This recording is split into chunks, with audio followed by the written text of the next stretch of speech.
Hi gang, Rob here. It is the afternoon of 23 July 2022.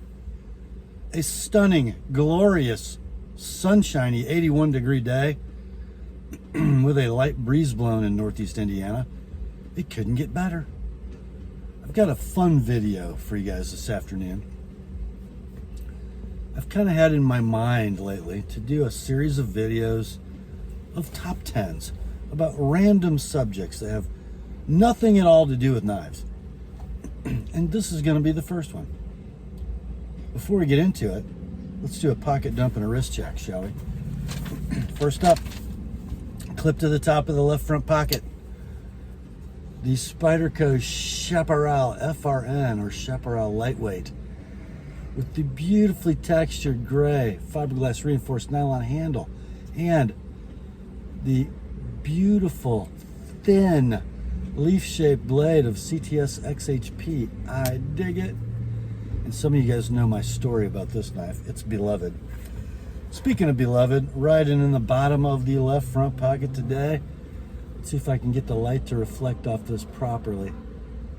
It says number 74 Heartland clip. This is a custom-made leather slip for one of my children.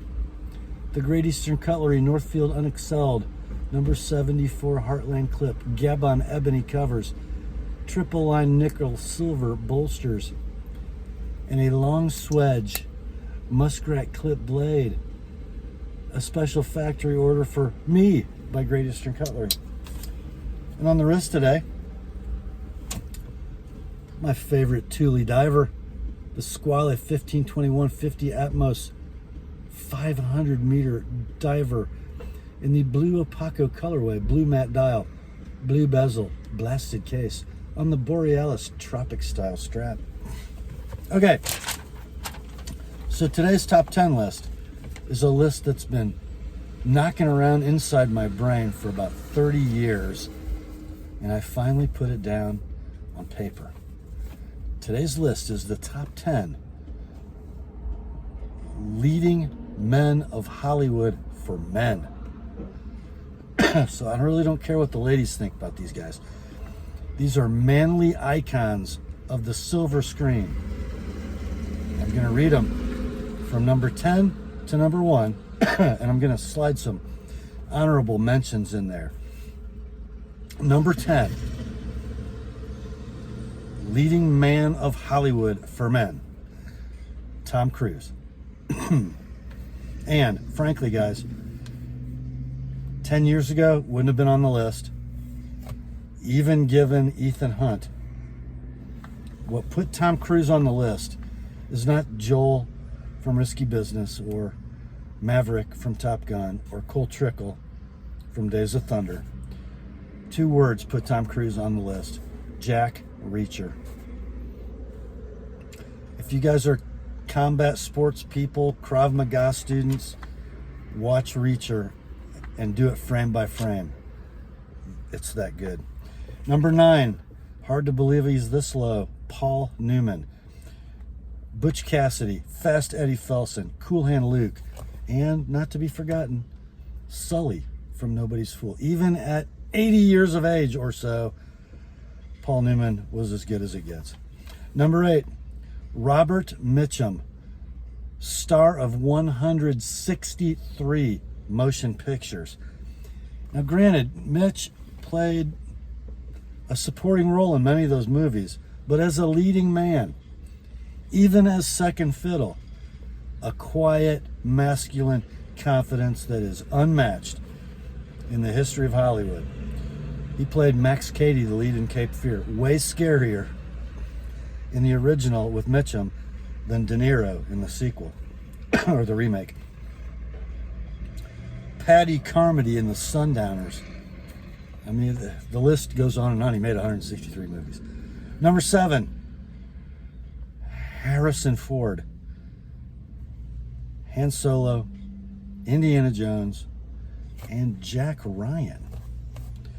Number 6, largely based on two roles, puts him on the list of top 10 leading men for men. I'm talking about William Wallace I'm talking about Riggs. Yeah. I mean, it's Lethal Weapon, guys. It's Braveheart. Mel Gibson. Number 5. On the strength of one role in, I believe, 5, count them, 5 movies of the same franchise. You don't even need the actor's name. John freaking McClane. Yeah. Bruce Willis. Number 4, with smoking roles too many to mention, Humphrey Bogart. You know, when 40, 50 years after he died, Lauren Bacall is still in love with him, you just got to tip the cap to Bogey. Number 3, and these top 3 get really crowded. Yeah. Do I need to say anything besides Bullet? Well, there's a lot to say about Steve McQueen. His most manly role in life, Steve McQueen. That's number 3.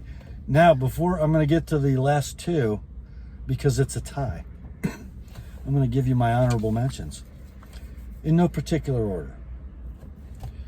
And some of these guys, you wouldn't necessarily think manly men for men, but they are. Case in point, this first honorable mention, Kurt Russell. Yeah, he might have been a Mouseketeer. He might have been a child star in Disney. He might have been in the most played movie in the history of cable, Overboard with Goldie Hawn. But he's on this list for 2 reasons. Snake Plissken and the best Wyatt Earp in the history of movies in Tombstone. Unbelievable. Bone-chilling. Bone-chilling. You gonna do something or just stand there and bleed? Next. Michael Corleone and Tony Montana. Al Pacino. Next.